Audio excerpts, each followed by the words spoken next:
எங்க ஊர் இன்ஸ்பெக்டர் சுரேஷ் சார பாருங்க. கட்டிங்கல போக இவரு 4500 ரூபாய் சம்பாதிக்கிறார் மாசத்துக்கு. அதே சாராய கடை சேது அவன்தான். என்னடா எழுத படிக்கவே தெரியாது, கை நாட்டு. ஆனா ஒரு நாளைக்கு 500 ரூபாய்க்கு சரக்கு விக்காம கடையை மூட மாட்டான். அப்ப இந்த படிச்சவங்களை விட அதிகமா சம்பாதிக்கிறான் இல்ல? என்ன சார்? அப்புறம் எதுக்கு வேணும் உங்க படிப்பு?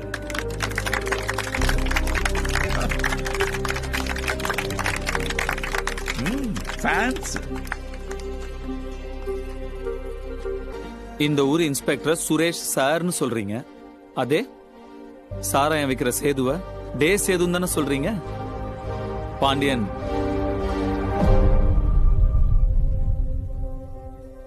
சார், பணம் எப்படி வேணா சம்பாதிக்கலாம், ஆனா படிப்பு தான் மரியாதையை சம்பாரிச்சு தரும்.